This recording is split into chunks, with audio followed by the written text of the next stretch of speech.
Inilah para bapak ibu hadirin hadirat, kita menyadari kondisi umat masyarakat seluruh jagat, terutama bangsa Indonesia. Mungkin kita merasakan panjenengan kita sebagai rakyat kecil sudah banyak menjerit karena hidupnya banyak yang sulit, betul Pak? Karena mentalnya tidak direvolusi menuju iman. Akhirnya kita sebagai rakyat masyarakat merasa punya pimpinan itu.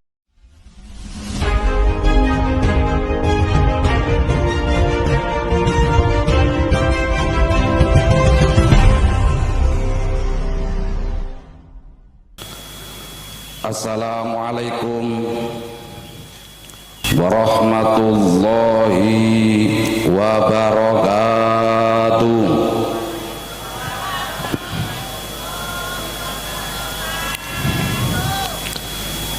Bismillahirrahmanirrahim.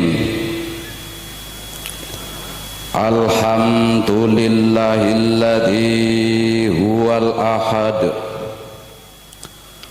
al-wahidu samadu yahdi lirrasyad bi khairi khalqika syafi'il umami ya rabbana sholli alaihi sallimi wal ali gharikna bi bahril wahdati fi kulli halin ta'ima wa sa'ati ya rabbana ya dal ula ya dan nawal ya dal jalali wal jamali wal kamal. Anta ra'ufun wa rahimun wa ghafur wa ana zalumun wa jahulun wa kafur. Laisa lana illa azimu afwika ya Allah wa ma lana illa azimu fadlika ya Allah. Faghfir lana ya Rabbana, faghfir lana waftah lana waradina ya ayyuhal ghawthu salamullah alaika rabbini biiznillah wanzur ila ya sayyidi binadharah musilatin lil hadratil aliyah amma ba'du.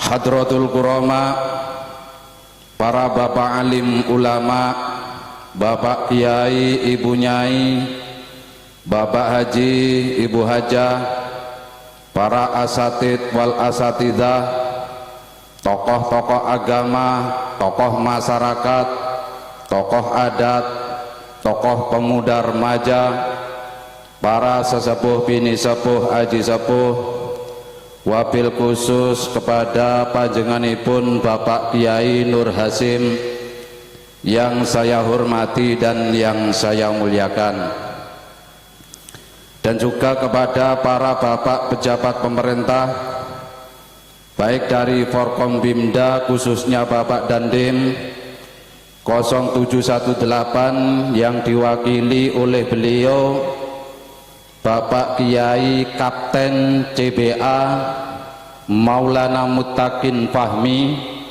yang saya hormati dan yang saya muliakan, dan juga kepada para bapak dari Forkombimjam khususnya Bapak Camat atau yang mewakili beserta jajarannya yang saya hormati dan yang saya muliakan.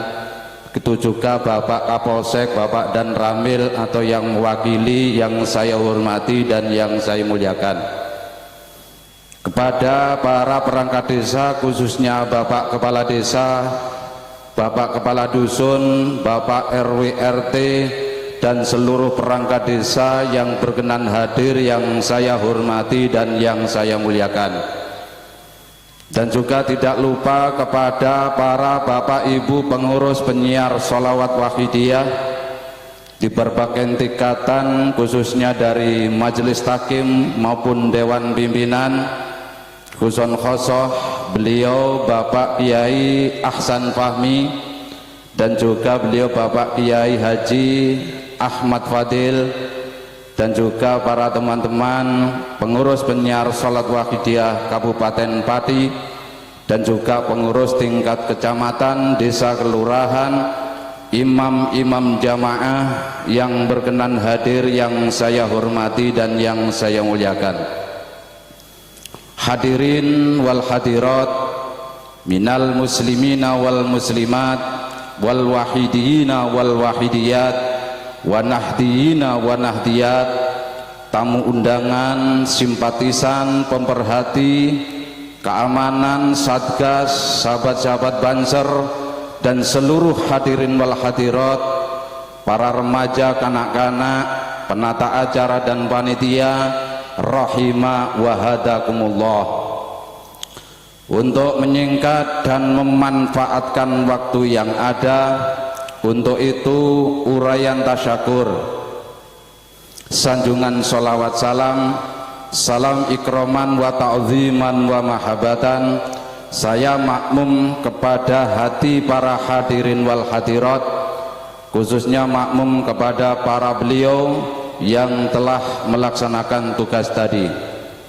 Namun dengan penuh iringan doa dan ditandai dengan doa wa a'ada alaina ya Allah mim majlisina hada mim barakatihim amin wa karomatihim wa nadratihim wa tarbiyatihim wa syafaatihim wa asrarihim wa ulumihim kauniyah wa batiniyah wa ammadana bi amdadihim kama yaliqu bika wa bihim amin amin amin ya rabbal alamin.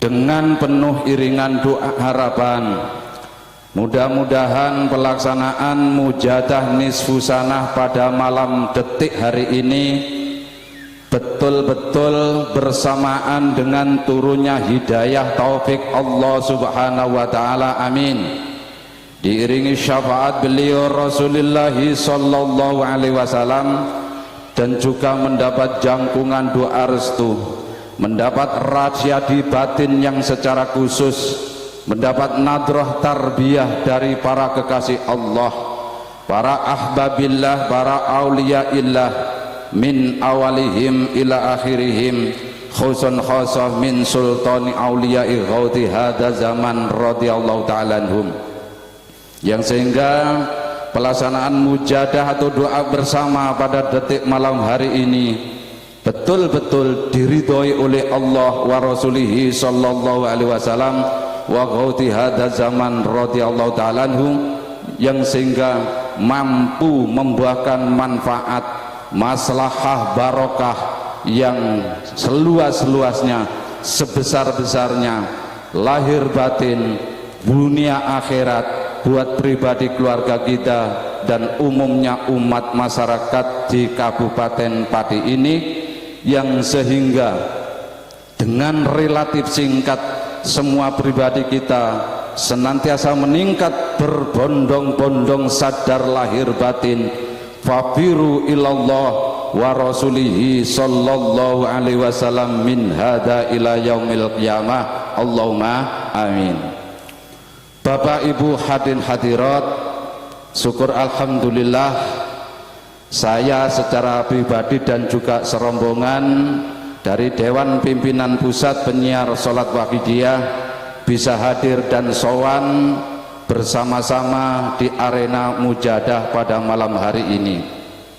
Alhamdulillah, saya dari Kota Batu, Malang, tepatnya di daerah Pusdik Arhanud dan Pusdik Arhanud. Di sana, di teman-teman lingkungan sana banyak anggota TNI. Alhamdulillah saya juga anggota TANI.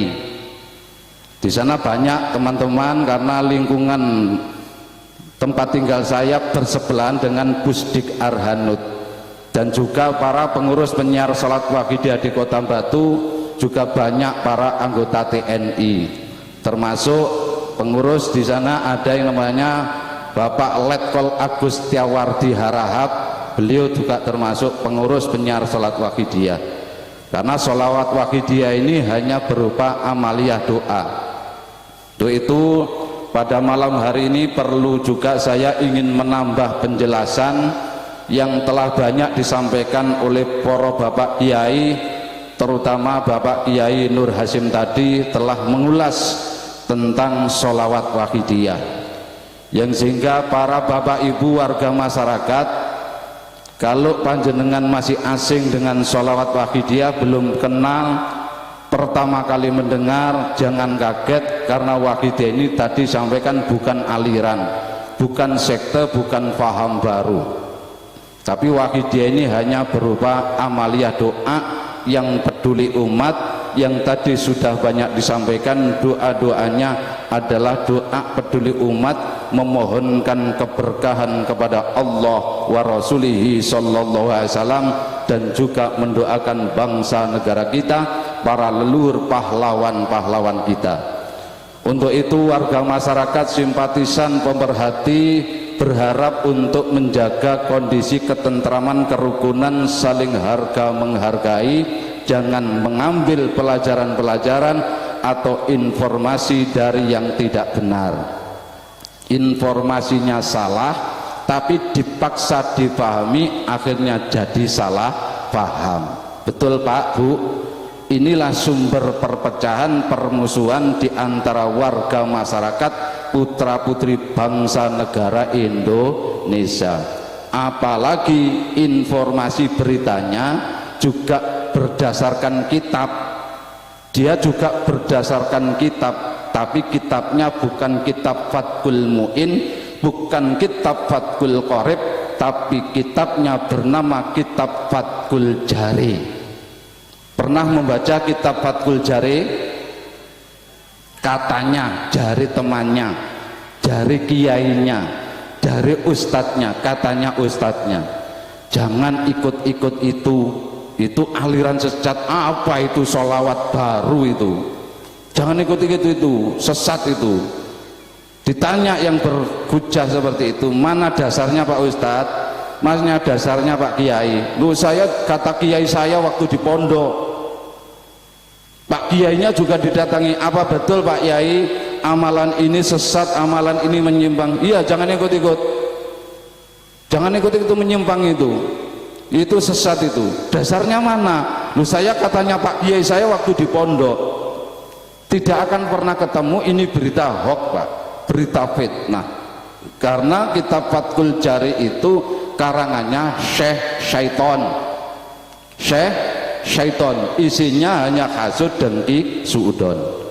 Lah inilah para bapak ibu hadirin hadirat, perlu dijaga kerukunan, kekompakan, kebersamaan sebagai warga masyarakat, saling harga menghargai, hormat menghormati, apalagi tadi disampaikan saling menumbuhkan rasa kasih sayang di antara kita semua, agar rahmat Allah mudah turun di permukaan jagat bangsa Indonesia ini, akhirnya menjadi bangsa baldatun thayyibatun warabun ghafur. Allahumma amin.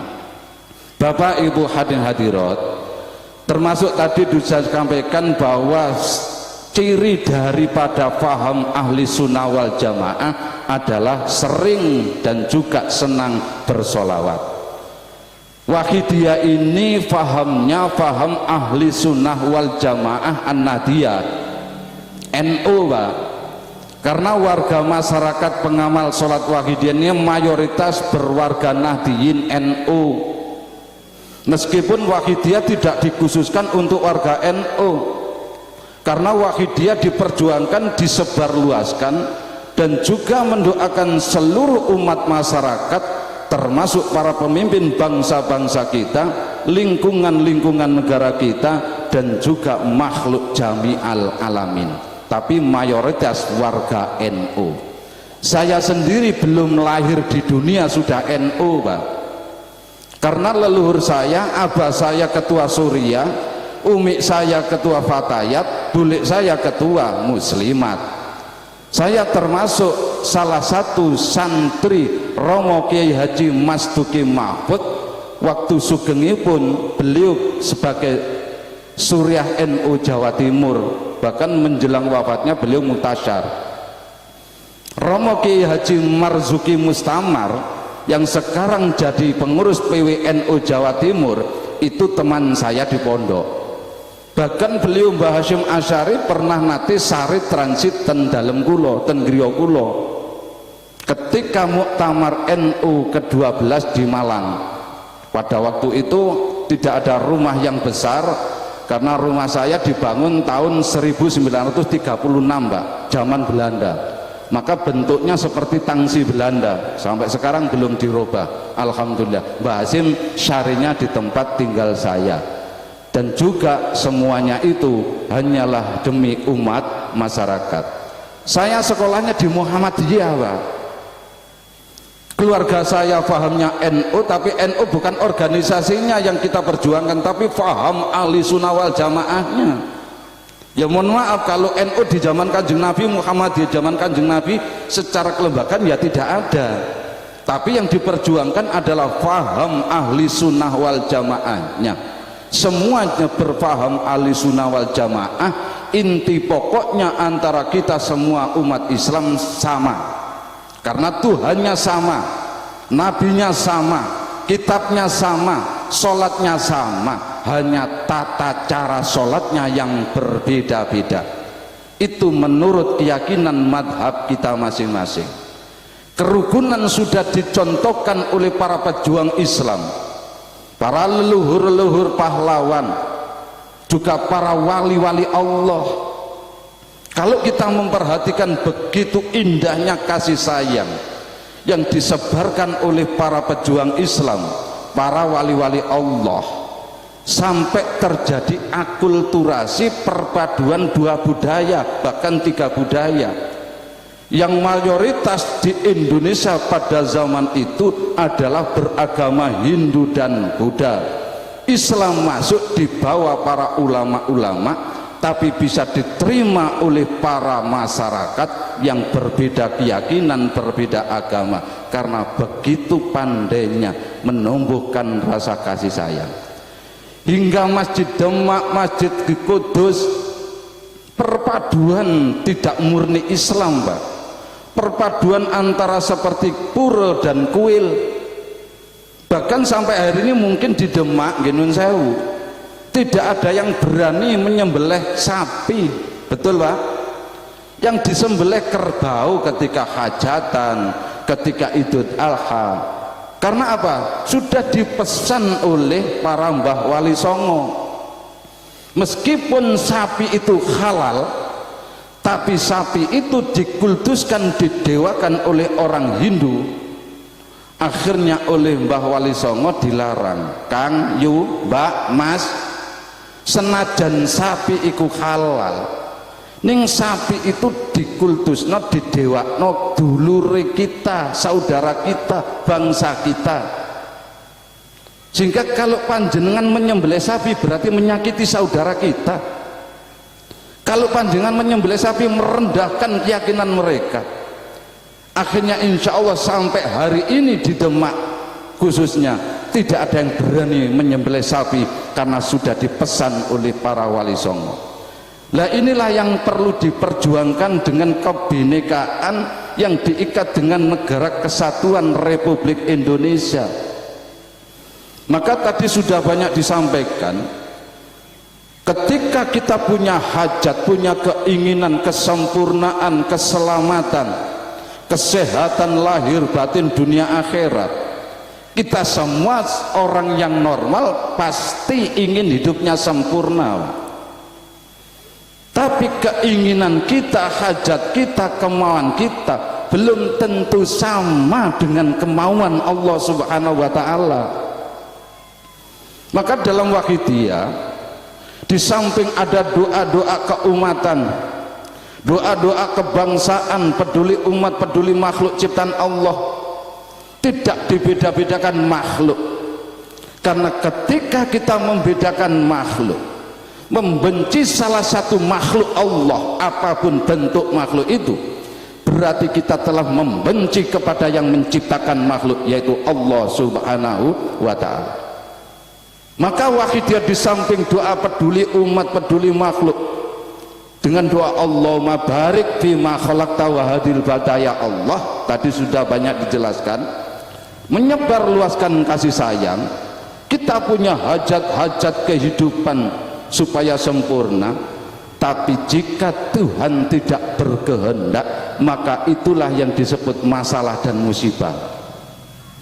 Maka wahidiyah hadir ini cuma mau mencocokkan, menyambungkan keinginan kita supaya sama dengan keinginan Allah Subhanahu wa ta'ala. Karena pada umumnya manusia dikatakan sempurna, bahagia, dikatakan sehat lahir batin dunia akhirat. Yang pertama, orang itu secara fisik aliran darahnya harus lancar, Pak. Betul, Pak? Maka orang terapi, orang ke dokter, orang pijat urut dan lain sebagainya dengan tujuan supaya aliran darahnya lancar. Kalau aliran darahnya tidak tersumbat, terhambat, banyak lemak, banyak gangguan, maka orang itu dikatakan sehat secara fisik. Terus harus didukung dengan aliran rezekinya lancar. Kalau aliran fisik jasmaninya, aliran darah lancar, aliran rezekinya tidak lancar, akhirnya gampang mudah stres, mudah bingung. Betul, Pak? Karena aliran rezekinya nggak lancar. Sehingga di samping aliran darahnya lancar, kesehatan fisiknya lancar, juga didukung aliran rezekinya lancar, tapi yang terpenting aliran kesadaran kepada Allah Tuhan Yang Maha Esa harus sambung lancar terus, Pak. Sebab ketika orang itu aliran darah lancar, sehat, gagah, perkasa, aliran rezekinya lancar, tapi aliran kesadaran, ketauhidan, makrifat kepada gak lancar, tetap orang itu akan berbuat jahat dan senang menyimpang dari aturan-aturan.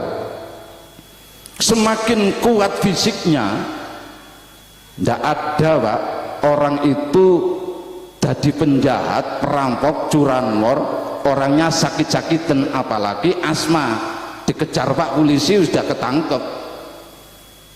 Sehingga ketika orang itu fisiknya, jasmaninya kuat, aliran rezekinya lancar juga banyak, haus, Pak, orang itu. Jangan disangka orang-orang yang berbuat jahat, orang-orang yang senang korupsi itu orang miskin. Enggak, Pak. Orang kaya duitnya banyak, miliaran, triliunan. Sehingga ketika aliran kesadaran kepada Allah Subhanahu wa ta'ala nggak lancar, maka tetap orang itu akan berbuat jahat dan maksiat, berbuat penyimpangan-penyimpangan dari hukum dan aturan, terutama aturan Allah Subhanahu wa ta'ala. Oleh sebab itu wahidiyah lahir di dunia ini tidak hanya sekedar sholawatan, tidak hanya sekedar hiburan, tidak hanya sekedar daripada nganggur di rumah, tidak, Pak. Tapi faedah terutama wahidiyah litasfiyatil qulub wal ma'rifati billah, tadi disampaikan, untuk pencucian hati, pembersihan rohani. Kalau hati sudah bersih, jernih, terbebas dari penyakit hati, maka orang itu mudah sadar kepada Allah yang Maha Kuasa. Kalau sakitnya fisik, orang kena stroke,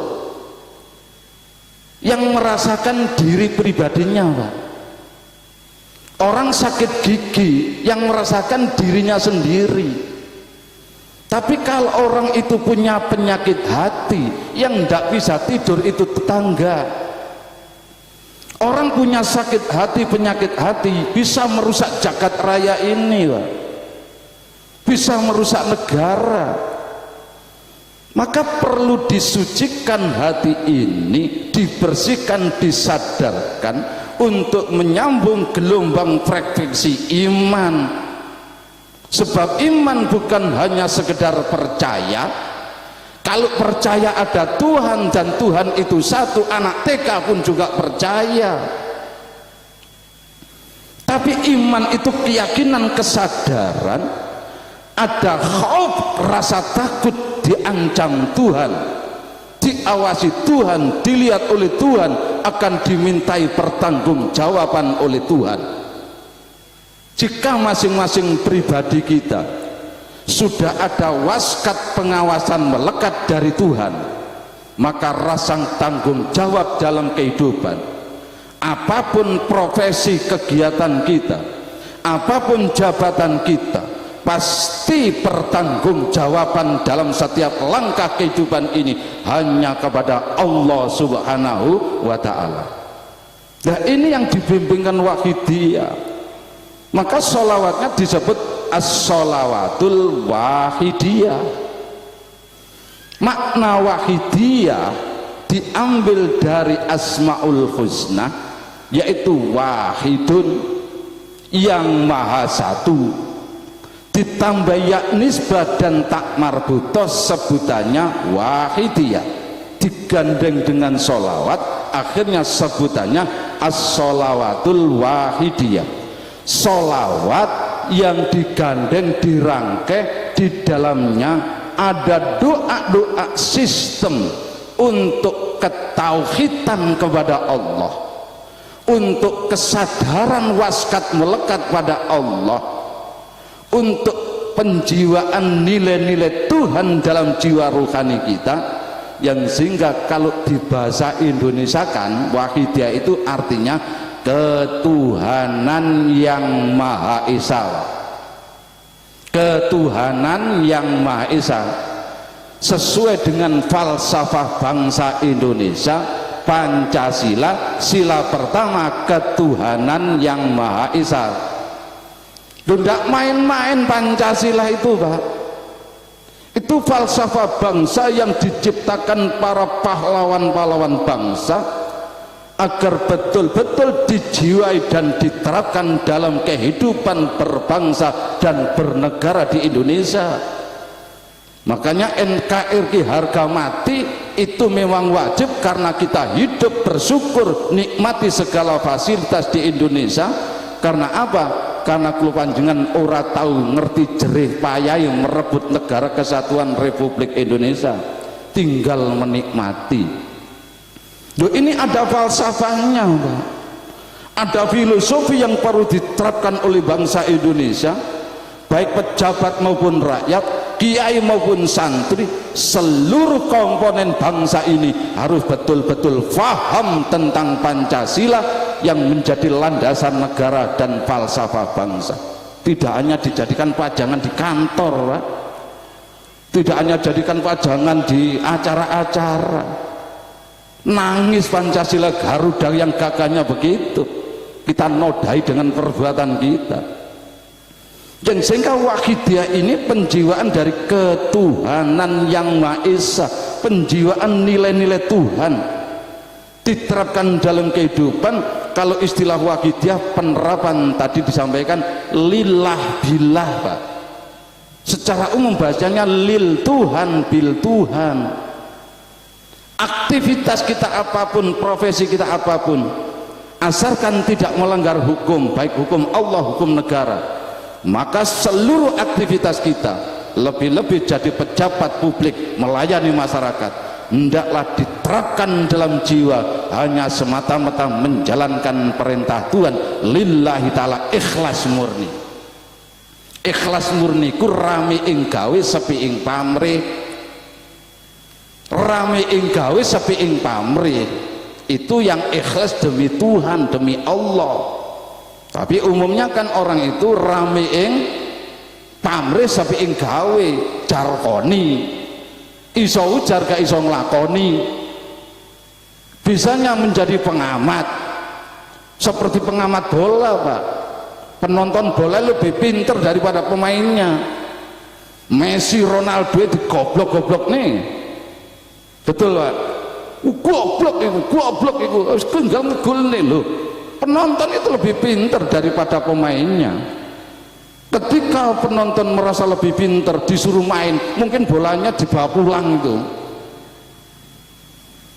Nah inilah para hadirin hadirat, sehingga yang namanya ikhlas tanggung jawab pada Allah rame ing gawi sepi ing pamrih hanya demi bangsa Indonesia, hanya demi umat masyarakat, hanya nilai ridho Allah subhanahu wa ta'ala yang diterapkan dan juga dijiwai iman tauhid ma'rifat billah, la haula wala quwata illa billah. Ketika manusia sudah merasa bahwa kemampuan kekuatannya hanya pertolongan Allah, bukan mengandalkan kemampuan akal pikirannya, sebab ketika mengandalkan akal pikirannya dikai lupa pikun, gak bisa berjuang, gak bisa aktivitas. Bukan mengandalkan harta kekayaannya, sebab ketika harta kekayaan diambil oleh yang punya, dikasih bangkrut oleh Allah, tidak bisa berjuang, tidak bisa aktivitas. Bukan mengandalkan kemampuan dan kekuatan fisiknya, gagau petung gagah, disebut raja di kampung ngontang-ngontang, semua orang takut, sebutannya otot kawat balung tok istilahnya. Jangankan dia marah, dia bersin batuk saja, anak kecil dengar iso semaput, bisa pingsan itu karena ontang-ontangnya.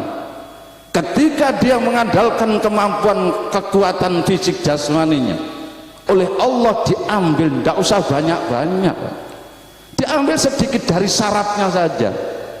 Akhirnya dia berbicara, bergerak, beraktivitas, tidak mampu, dikasih stroke sama Allah. Sehingga andalkanlah ridho Allah dan kesadaran kepada Allah subhanahu wa ta'ala. Ketika manusia sudah lillah billah ikhlas murni karena Allah, sadar diawasi Allah, sadar digerakkan oleh Allah, sadar diberi kemampuan oleh Allah, sadar akan diberi tanggung jawab oleh Allah dan dimintai pertanggungjawaban oleh Allah, sadar semua ini ciptaan Allah yang perlu dihormati, dikasih sayangi, maka disitulah akan terjadi manusia yang adil dan beradab, Pak. Sila kedua masih terwujud, Pak, kalau penjiwaan dari sila pertama diterapkan, pasti akan menjadi manusia yang adil. Adil itu apa? Al-adlu yu'ti kulladhi haqqin haqqah. Yang dinamakan adil itu orang yang mampu memberikan hak kepada yang punya hak, itu namanya adil. Para pejabat diberi tugas amanat, dikatakan pejabat itu adil karena sudah mampu memberikan hak kepada rakyatnya, bukan mencari hak pribadinya, dalam arti lebih banyak mengutamakan kewajibannya daripada menuntut hak pribadinya. Nah sekarang tidak, orang demo, orang gegeran sampai ke Jakarta, yang dituntut itu hak asasinya. Ketika orang demo, ketika orang menuntut hak pribadinya, akhirnya kadang-kadang lupa pada hak pribadi orang lain, Pak. Panjenengan demo ke kantor bupati, ke kantor kapolres, geruduk-geruduk di sana dengan menuntut hak panjenengan semuanya, tapi panjenengan lupa pada hak yang lainnya yang mestinya pingin jalannya lancar, dia punya hak, pingin dia aman juga hak setiap orang, akhirnya terganggu. Karena apa? Masing-masing itu belum mampu menerapkan kewajiban asasi manusia. Yang dituntut adalah hak asasi manusia, maka tidak akan terwujud keadilan selama manusia belum mampu mengadili dirinya sendiri. Para pejabat tidak akan mampu menerapkan keadilan sebelum mampu mengadili dirinya sendiri. Masyarakat tidak akan mampu menerapkan keadilan jika kita sebagai warga masyarakat belum mampu mengadili diri kita sendiri. Sedangkan remote control, kesadaran naluri manusia sudah dibekali oleh Tuhan bahwa apa yang dilakukan penyimpangan, dosa dan salah pasti dia terasa itu salah. Semuanya sama, punya modal yang sama, hanya tinggal orang yang sadar yang akan selamat di hadapan Allah Subhanahu wa Ta'ala. Inilah yang disebut naluri fitrah hati nur aini, Pak. Hati ya hati, nur cahaya, aini mata, cahaya mata hati. Dia sadar dengan apa yang dilakukan. Seorang penjahat raja preman tetap sadar kalau dia itu ngerti kalau perbuatan itu jahat.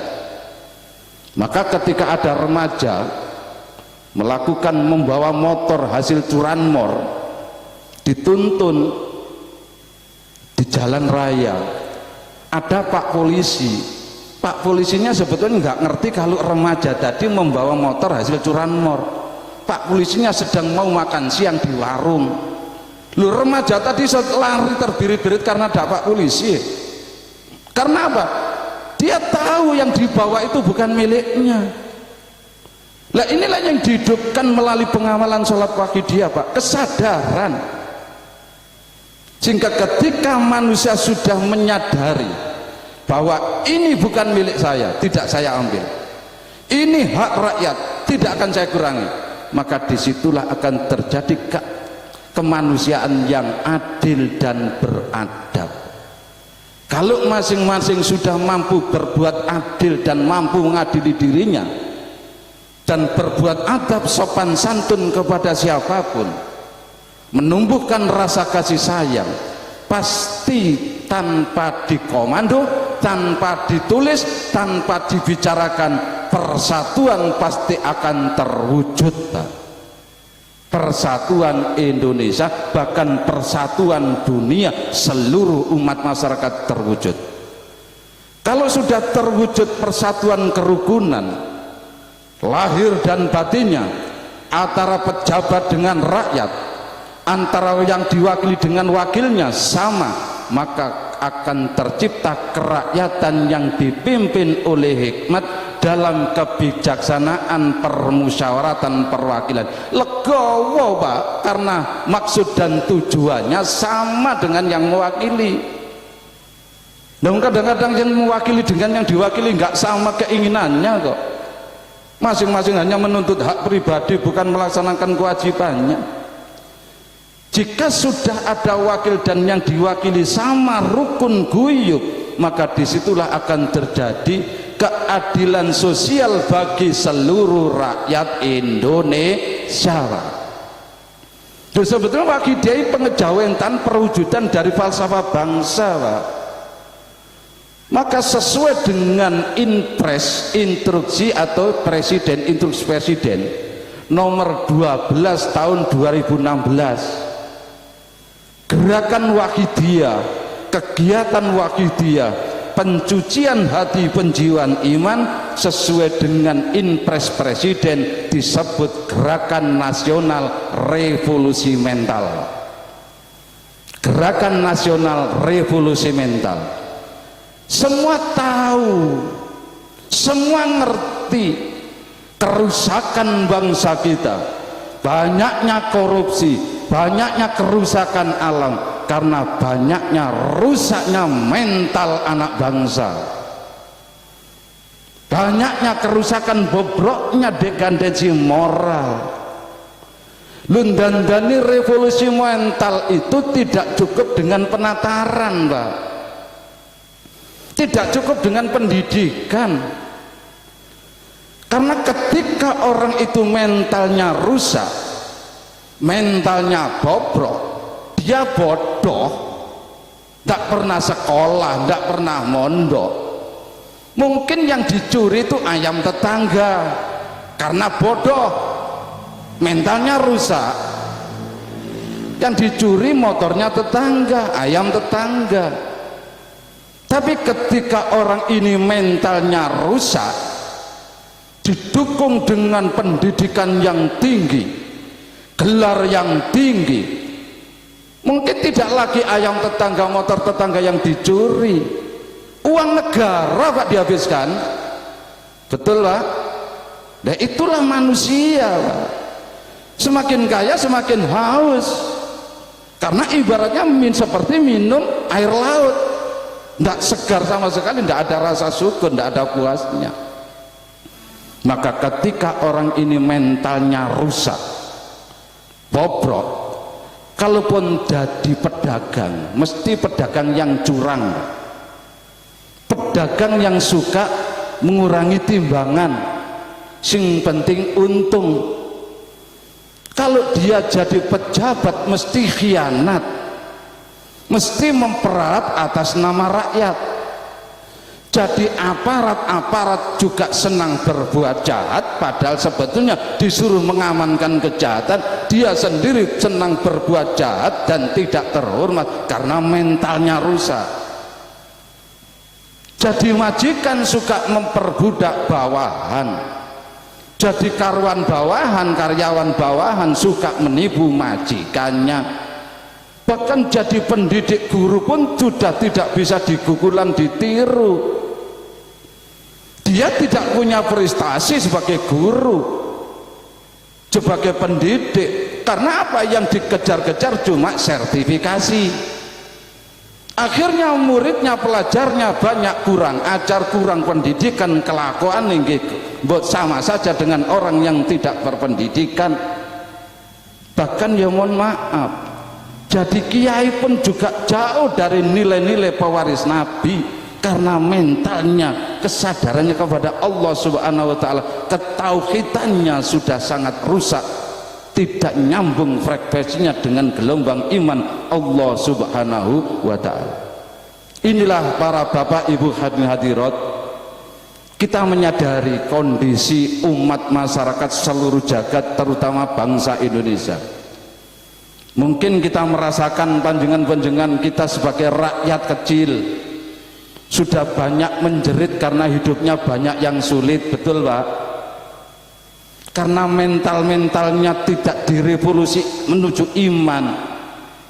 Akhirnya kita sebagai rakyat masyarakat merasa punya pimpinan itu ketika ada bencana. Pimpinan ada ketika ada bencana, baru ada pimpinan kita. Mungkin juga ketika ada pilkada Pak, wow, dekat sekali dengan rakyat.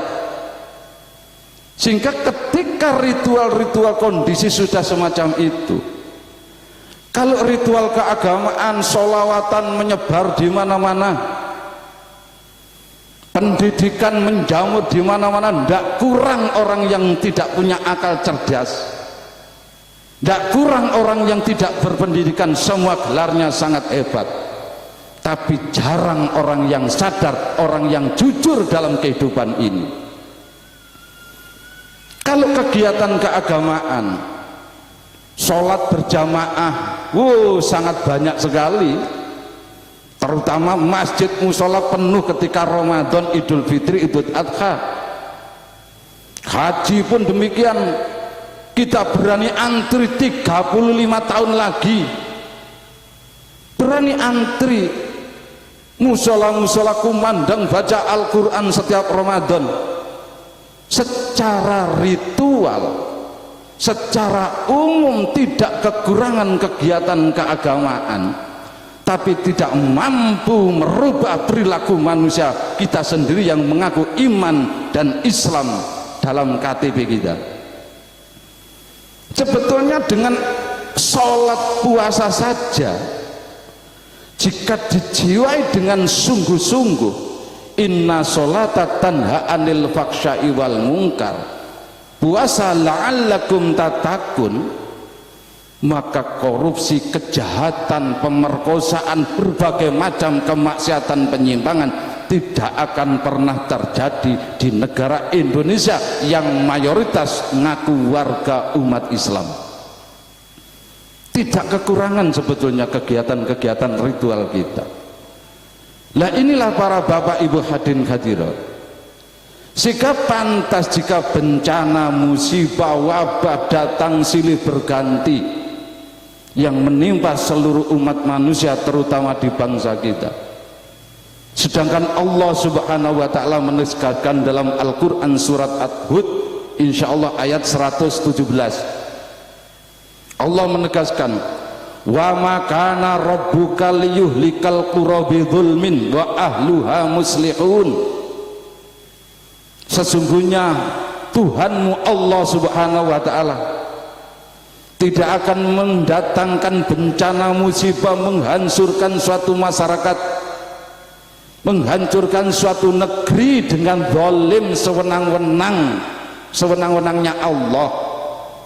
Wa ahluha muslikun, sedangkan penduduknya, masyarakatnya, orang-orangnya itu adalah orang-orang yang soleh solihah, orang yang berbuat baik.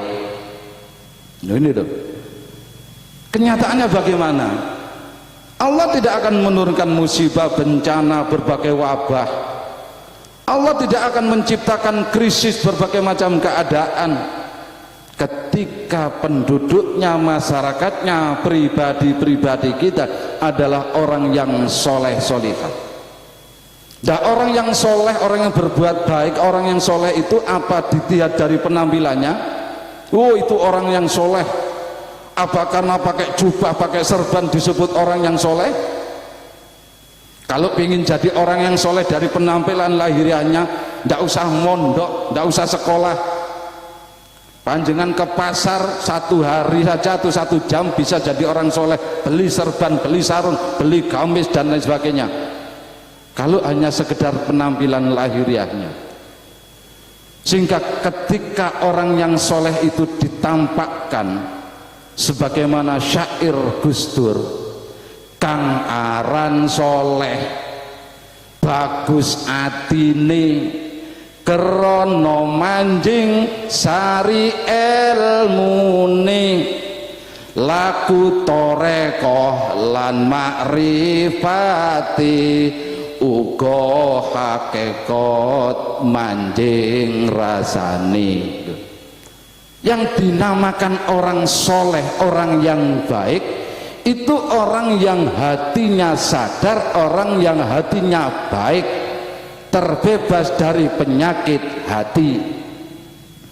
Untuk pencucian menjadi hati yang baik, laku torekoh lan makrifate uga hakikat sadar bila diterapkan, dijiwai dalam hati, merasa diawasi Allah, merasa diberi kemampuan Allah, merasa digerakkan oleh Allah, akan dimintai pertanggungjawaban oleh Allah, sehingga diterapkan la haula wala quwata illa billah. Itulah orang yang disebut sadar makrifat tauhid kepada Allah subhanahu wa ta'ala.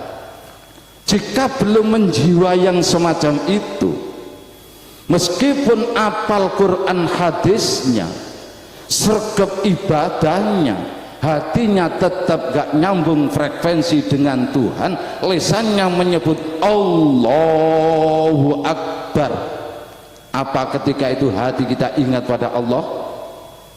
Saya yakin yang punya kantor mesti di kantor hatinya, yang punya sawah pasti di sawah, yang punya pabrik pasti di pabrik hatinya, yang punya proyek pasti di proyek. Apalagi dia mau gajian, mau bayaran, dia karyawan, sholat duhur asar mau ngambil gajian, Allahu Akbar. Ketika itu ingat gajiannya atau ingat Allah? Pasti ingat gajiannya. Allahu Akbar. Nanti ngambil gajian ya, nanti yang separuh buat nyicil motor, yang sekian ribu buat bayar listrik, yang ini buat ngirim ke anak untuk bayar sekolah anak. Waduh kurang, ini cat kemana lagi gitu. Akhirnya sholatnya sambil nangis-nangis. Jamaah yang lainnya melihat khusyuk tenanan, tobat tenanan ini. Menurut orang lain seakan-akan menghamba, menyembah Allah, betul-betul khusyuk kepada Allah, tapi kenyataan menurut Allah tidak menghamba, tidak mempertuhan Allah, karena hatinya tidak ikut mengabdi kepada Allah, hatinya kesana kemari, nangisnya karena bingung cari utangan lagi. Maka ketika dipisah ruh dengan jasad, karena jasadnya yang sering ibadah, ruhaninya hatinya tidak diajak ibadah, ngabdi kepada, ingat pada Allah, maka ruhaninya hatinya tidak dihitung ibadah. Maka ketika besok masuk alam barzah, orang ini dianggap orang yang tidak ibadah dan masih bisa gentayangan di akhirat. Nah inilah para bapak ibu hadirin hadirat, sehingga sarinya ilmu bukan hanya sekedar hafal Quran hadisnya, sarinya ilmu diterapkan, laku torekoh dijalankan, akhirnya orang itu makrifat, sadar kepada Allah. Kalau sudah sadar kepada Allah, maka hakikat dirinya, hakikat keberadaan dirinya sebagai hamba yang dhaif, hamba yang lemah, penuh dosa, al-insanu makhalul khata' wa nisyan, terjiwai dalam rohani. Akhirnya dia hanya mengharapkan rahmat dan ampunan Allah subhanahu wa ta'ala. Lah laku toreko itu bukan ritual, Pak, bukan ritual dzikir yang dinamakan toreko itu. Wong disebut dzikir itu jalan ingat kepada Tuhan, hati supaya ingat, lisannya menyebut Allah, hatinya supaya mudah ingat. Sebab yang disebut dzikir itu sadar ingat kepada Allah, bukan lafaz penyebutannya. Maka yang disebut toreko itu orang yang mampu menerapkan lillah billah, lil Tuhan bil Tuhan. Sehingga di dalam kitab Hadiqatun Nadiyah juz 1 disebutkan, inna mayyakmalu bi muqtadha syara'ahu Allah ala lisani Nabi sallallahu alaihi wasallam ma'al ikhlasi lillah wal khuduri billah kana min ahli torekoh wa illam yakhudil al ijazata al khosota minal masyayikhi bil ahdi wal mubayaati. Dalam kitab disebutkan, sesungguhnya orang yang bisa menjalankan tuntunan Rasul lahir batin, syariat hakikat dengan dijiwai lillah, hanya semata-mata ikhlas karena Allah, dan disertai bilah bahwa dia mampu ibadah, mampu gerak, mampu aktivitas, merasa digerakkan, diberi kemampuan Allah, ditolong Allah, la haula wala quwata illa billah, kana min ahli torekoh. Maka orang ini disebut ahli torekoh, ngambah jalan sadar kepada Allah, meskipun dia tidak pernah sumpah janji baiat kepada kiai, kepada ustadz melalui sumpah janji baiat, karena kewajiban sadar pada Allah lillah billah, lil Tuhan bil Tuhan, fardu ain, kewajiban setiap orang, tidak usah janji kepada siapapun. Ini justru torekoh yang menunjukkan jalan kepada Allah subhanahu wa ta'ala. Kalau diruntut, Pak, dikisahkan, sebetulnya torekoh dalam agama kita itu ginun sewu tidak ada. Yang ada itu tuntunan agama Islam, iman, ihsan, syariat, hakikat, makrifat atau akhlak.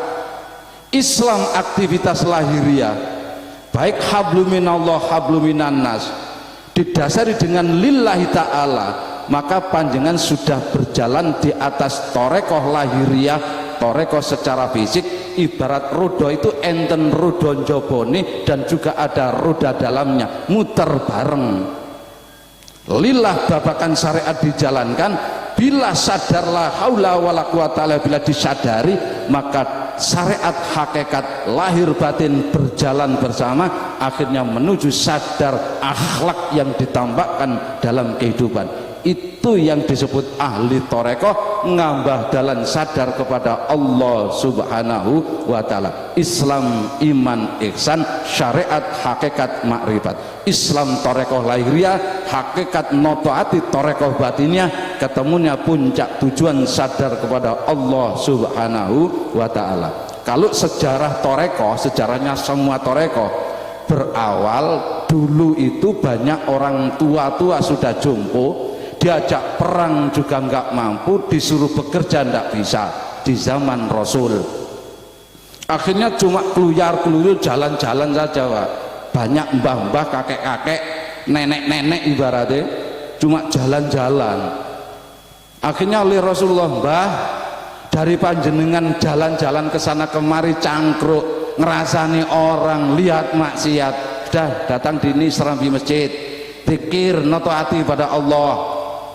Akhirnya semakin banyak orang melumpuk di serambi masjid.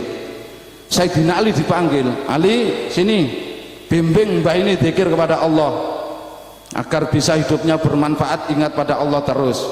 Semakin banyak, akhirnya Abu Bakar disuruh bantu untuk membantu noto hati, disebut jam'iyah orang-orang tua. Berkembang jam'iyah ini sampai abad ketiga, ketika jam'iyah perkumpulan zikir niki dipimpin oleh Imam Syiri Asy'ari, Syekh Abdul Hasan Imam Syiri Asy'ari, akhirnya disebut torekohnya torekoh Sikhtiyah. Niki dari jalur Sayyidina Ali, timbulnya nanti sampai kepada Syekh Abdul Qadir Al-Jilani. Niki diawali masyhurnya ketika jam'iyah itu dipimpin oleh Imam Syiri Asy'ari, disebut jam'iyah Sikhtiyah, diteruskan oleh Syekh Abul Qasim Al-Junaidi Al-Baghdadi, jam'iyah zikirnya disebut Sikhtiyah, diteruskan lagi oleh Abu Bakar As-Sibli, diteruskan lagi oleh Abul Fadli Abdul Wahid At-Tamimi, diteruskan lagi oleh Abu Farad At-Tartusi, diteruskan lagi Abul Hasan Al-Asy'ari, diteruskan lagi Abu Sa'id Al-Mubarak Al-Mahzumi, diteruskan lagi pada Syekh Muhyiddin Abu Muhammad Abdul Qadir Al-Jilani. Pada waktu itu jam'iyahnya disebut Sikhtiyah. Lalu kenapa kok bisa berubah jadi Torekoh Qadiriyah? Berawal ada seorang ibu-ibu wali santri sedang berkunjung nyambangi anaknya yang mondok di pondoknya Syekh Abdul Qadir. Ketika Syekh dia sowan lihat anaknya kurus karena makannya cuma nasi saja, padahal oleh Syekh Abdul Qadir itu dibimbing untuk riyadhah tirakat. Tapi ketika melihat anaknya cuma makan nasi, ketika sowan kepada Syekh Abdul Qadir, beliau prasmanan, Pak. Ayam pupu semuanya itu sudah digoreng, baunya ayam, ikan ayam. Akhirnya si ibu-ibu ini protes, "Pak Yai, jenengan iki enake dhewe mawon, cara bahasa kula jenengan. Santri ini cuma makan nasi saja, jenengan kok makannya enak-enak seperti ini." Lalu ayam yang sudah digoreng, dipotong-potong digoreng itu sama si Abdul Qadir dibentak, ayam tangyo, kalau anakmu sudah bisa seperti ini boleh makan ayam. Ayam tangi, bangun. Lu akhirnya daging ayamnya sudah digoreng itu jadi pitik jago, Pak. Setelah jadi ayam jago, berkokoknya tidak kukuruyuk tidak, berkokoknya langsung la ilaha illallah Muhammadur Rasulullah Syekh Abdul Qadir Jailani waliullah. Tuh ada ayam menyebut seperti itu. Akhirnya ibarat bahasa kita itu viral, Pak. Gempar. Semua orang, wah Syekh Abdul Qadir waliullah, Syekh Abdul Qadir waliullah, Syekh Abdul Qadir waliullah. Tuh, yang mendasarkan Syekh Abdul Qadir waliullah bukan kitab, Pak. Siapa itu? Berarti sanate dugi ayam lho kula jenengan iki. Sebab nama Sultan Aulia Ginun Sewu, si asibi nama orang yang tidak ada disebutkan dalam kitab, karena dirahasiakan oleh Allah Subhanahu wa Ta'ala. Karena ketika kula panjenengan Ginun Sewu sudah menyebut, karena Sultan Aulia itu seperti jabatan presiden, setiap 5 tahun ganti, 5 tahun ganti. Di Sultan Aulia itu setiap 100 tahun ganti, Pak. Syekh Abdul Qadir zamannya abad kelima. Abad kelima karena beliau lahirnya tanggal 18 Maret tahun 1077. Ini abad kelima beliau. Nah sekarang sudah abad ke-14, 100 tahun ganti, 100 tahun ganti. Maka dalam kitab itu tidak ada penyebutan siapa yang jadi sultan aulia, tidak ada, Pak. Maka dalam Wahidiyah juga menyebut jabatannya saja, karena ibaratnya presiden setiap 5 tahun ganti, setiap tahun ganti.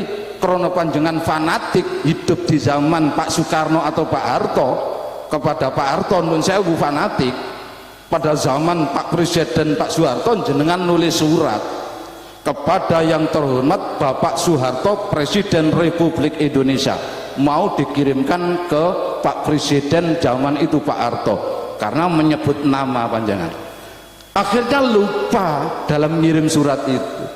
Terus jangan ingatnya sekarang presidennya Pak Jokowi, tetapi surat kita alamannya tetap kepada yang terhormat Bapak Soeharto Presiden Republik Indonesia. Terus kita kirimkan, kira-kira nyampe atau tidak, Pak? Nyampe atau tidak? Dibuang sama Pak Bosnya. Ini orang gila, ini gimana ini? Presiden udah ganti masih nyebut Pak Soeharto, ibaratnya begitu.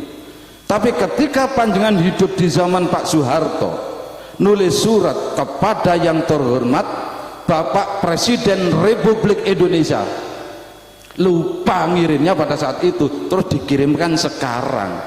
Jangan kirimkan, nyampe atau tidak? Ya nyampe, Pak, karena jabatannya yang kita tuju itu. Demikian pula di dalam dunia rohani. Tadi disampaikan siapapun yang mendapatkan bimbingan seorang sultan aulia, bahkan beliau mu'alif tidak pernah menyebut guru dan murid, Pak. Orang yang ikut mengamalkan bukan murid beliau tapi pengamal Wahidiyah. Beliau pun menyebutkan tidak ada istilah guru dan murid. Jangankan saya jadi guru, Mbah Yai Abdul Majid sampai dahulu begitu, jangankan saya jadi guru, jadi murid saja belum memenuhi syarat, Pak. Maka seorang wali Allah itu dirahasiakan, Pak, karena takutnya menjadi hijab masyarakat, apalagi sultan aulia, menjadi hijab tertutupnya hati masyarakat kepada Allah Subhanahu wa Ta'ala. Seorang wali, apalagi yang keramat kelihatan sakti, menjadi penghijab hati masyarakat. Coba bapak-bapak ketika sowan kepada kiai yang doanya mustajab, apapun yang kita lakukan tahu, kita langsung ditegur. Panjenengan minggu kemarin melakukan begini, akhirnya kula jenengan minta doa itu didoakan, apa yang didoakan Pak Yai dan permohonan kita diijabahi oleh Allah. Kira-kira hati kita pada saat itu ingat Allah atau berhenti pada Pak Yainya itu? Apalagi dikeramatkan sebagai seorang wali, ingat Allah atau ingat wali, ingat kiai itu? Ingat kiai itu, Pak. Berarti setiap pribadi orang itu bisa menjadi hijab penghalang dari segi kacamata tauhid, Pak. Berbeda ketika kita itu melihat penjahat preman, mungkin bisa menjadi penghantar kita ingat pada Allah. Ketika kita melihat ada penjahat, preman, raja tega, orang yang berbuat kekejian, sedikit banyak kita pasti ingat pada Allah. Melihat orang itu, subhanallah, kok ada orang tega begitu ya? Allahu Akbar, kok tega ya, anak tega diperkosa, Masya Allah. Berarti baik mana, Pak? Dalam segi kacamata tauhid, noto hati, kiai yang keramat bahkan dimasgurkan wali itu lebih berbahaya daripada penjahat preman dalam segi tauhid loh, Pak.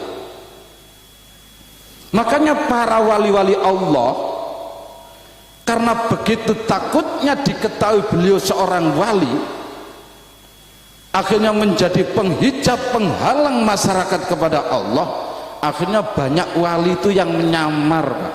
Menyamar jadi gelandangan, compang-camping, menyamar jadi orang gila, karena takut diketahui orang kalau beliau wali. Tapi seanehnya yang sekarang banyak orang gila yang dianggap wali oleh masyarakat. menjadi kualik, Pak. Dianggap itu wali. Padahal wali itu adalah orang yang sadar kepada Allah Subhanahu wa taala. Lah inilah dibimbingkan melalui wahidiyah, hubungan kontak pada jabatannya pada Sultan Aulia dengan ila hadrati ghauti hadzal zaman wa a'wanihi wa sairi auliya illah radhiyallahu ta'ala. Al-Fatihah diawali ila hadrati Nabil Mustafa Muhammadin sallallahu alaihi wasallam kepada Rasulullah, baru ila hadrati ghauti hadzal zaman wa a'wanihi wa sairi auliya illah, pangkat jabatannya yang kita kontak. Karena beliau sedang menjabat.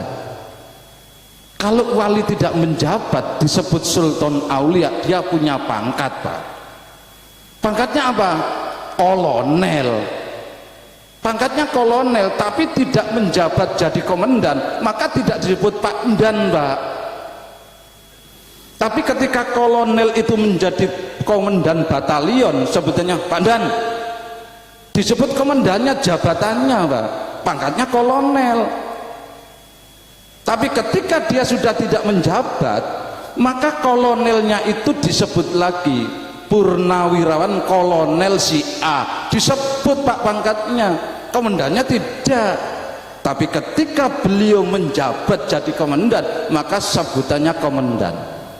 Nah, dalam dunia wali semua orang itu punya pangkat, banyak orang yang punya pangkat Sultan Aulia. Karena wali tidak ada mantan, Pak. Kalau mantan wali kota itu ada, mantan bupati ada, mantan camat ada. Tapi kalau mantannya walinya Allah tidak ada. Maka ketika sudah tidak menjabat sebutnya Sultan Aulia. Tapi ketika menjabat disebut Ghad hadza zaman. Yang jadi presidennya Ghad hadza zaman, host yang menjabat sekarang ini. Maka kontaknya ila hadrati ghad hadza zaman wa a'wanihi wa sairi auliya illah. Maka dalam wahidiyah ini menyebut kepada pangkatnya ratunya wali dan semua wali awal hingga akhir, termasuk di dalamnya Syekh Abdul Qadir Al-Jilani, Imam Masyisi, dan semua yang pernah menjabat itu sudah terkontak semuanya. Bahkan wali yang belum lahir, karena hubungannya wasairi aulia illah, dan semua wali Allah. Lu ada calon-calonnya wali itu. Kalau saya mesti pangkatnya wali, Pak, karena wali-wali daya. Karena saya punya anak, jadi wali murid kalau panjenengan menyekolahkan anaknya. Tapi ini hubungannya walinya Allah. Oleh sebab itu wahidiyah kontaknya pada jabatannya, wali yang belum lahir pun sudah terkontak. Kalau panjenengan tawasulnya ila hadrati mbah ini, wali ini, wali ini, padahal walinya Allah itu banyak, berarti kita semua su'ul adab, Pak. Sama dengan para pejabat hasil dari Forkompimda itu, yang disebut kok cuma satu saja, maka yang lainnya pun juga tersinggung. Tapi kalau kita menyebut dari kalangan jabatannya, bapak-bapak dari pemerintah daerah semua yang hadir pun kesebut, Pak. Apalagi nyebutnya di dzikirnya, ya Allah ya Qadim, ya Allah ya Qadim, ya Allah ya Qadim ketika istighosah. Pengertiannya sing didongakno kok mek Qadim tok ae iki. Tak Kapolres gak didongakno mbek Pak Yai.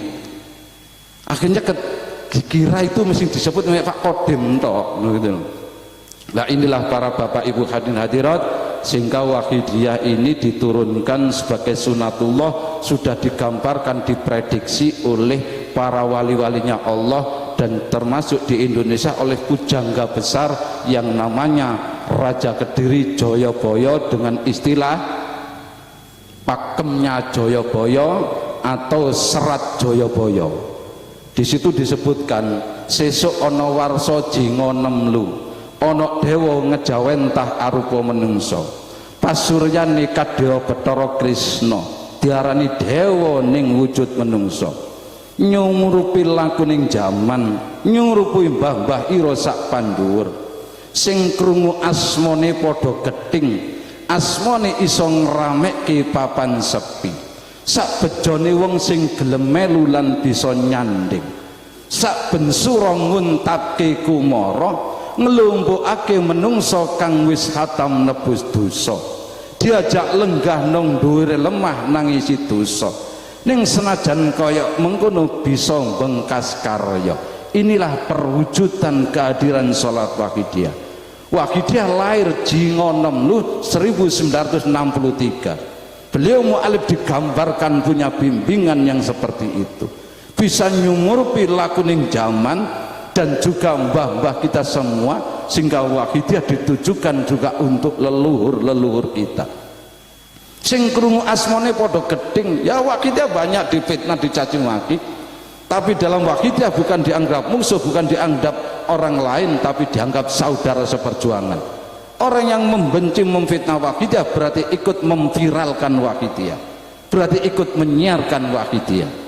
Justru yang jadi penyakit musuh perjuangan Wahidiyah adalah seorang pengamal yang tidak paham gaya karpe dewe. Inilah musuh perjuangan sing rusak bimbingan beliau mu'alif sholawat Wahidiyah. Sak bejone wong sing gelem melu lan bisa nyanding. Kita dikumpulkan nglumpukake menungso kang wisata nebus dosa setiap bulan surat diwastani mujadaku bro, tujuannya nangisi dosa, Pak. Oleh sebab itu pada malam hari ini mari kita terapkan dengan sungguh-sungguh. Kalau diceritakan sampai subuh ndak habis Wahidiyah ini, karena ini memang lakune zaman sunatullah. Panjenengan mau monggo, enggak mau saya juga tidak kecewa. Saya hanya menjelaskan supaya tidak terjadi fitnah caci maki saling suudzon di tengah-tengah kehidupan ini.